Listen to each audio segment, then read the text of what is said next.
You chose this.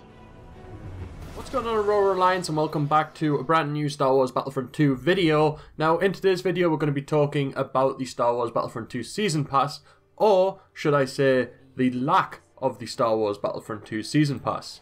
So, it's not 100% confirmed at the moment that Star Wars Battlefront won't have a Season Pass, but according to Mashable, Battlefront 2 won't continue with the Season Pass that it had in the current Star Wars Battlefront, and this comes from Dimer, who said, "We don't have a Season Pass. We decided on that, and it's one of those difficult decisions because it has so many implications all around. When we looked at the way Battlefront had evolved over its lifetime, with the DLC and everything, we decided, you know what, for this type of game, Season Passes are not the best thing. We need to take it apart and come up with something better.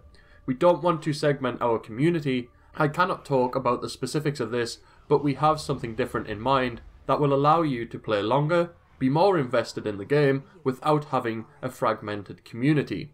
But later on, EA actually sent clarifying remarks to Mashable saying, "While we're not ready to confirm any live service plans just yet, what we can say is that we heard the feedback from our Battlefront community loud and clear. We know they want more depth, more progression, and more content, so we're focused on delivering that in every dimension of Star Wars Battlefront 2. We'll have more to share about our plans soon." A lot of people are expecting Star Wars Battlefront 2 to not have a Season Pass, but instead actually use microtransactions to support post-launch content. With no Season Pass, or if any DLC comes for free for Star Wars Battlefront 2, it will actually keep the community together and allow players to find games quicker because everybody will be playing on the same playlist. In the current Star Wars Battlefront, you have the base game, the Bespin DLC, the Outer Rim DLC, the Death Star DLC, and Rogue One Scarif DLC, and they're all separate playlists. A small amount of players could be playing on the Death Star DLC playlist, where the majority of players could be playing in the Rogue One playlist, so it'll be really hard for people who want to play the Death Star to actually find a game, and it makes the game not as enjoyable because you're sitting there for like 15 minutes trying to find a game in a playlist that you've paid for to actually play in, but because the community's so separated, it makes it hard to actually find games, I've found. The one thing about microtransactions though is I don't want them to be pay-to-win microtransactions. I wouldn't mind microtransactions like battle packs in Battlefield 1 because the only thing that changes is the visuals of weapons and customization. So imagine you bought a battle pack, and because we know the Clone Wars had a lot of customization by the clone troopers, and we've seen a lot of that in the Clone Wars animated series. So if you bought a battle pack and say you're playing in the prequel era, you bought a battle pack and you got a lot of customization items for your clone trooper, I think those type of microtransactions would be great. However, I don't want to buy microtransactions to get variants of weapons which are more powerful than others, because then it becomes down to how much you're willing to put into the game money-wise, and how good your luck is with these microtransactions. But I will cover the microtransactions in a later video when I find out more details about them.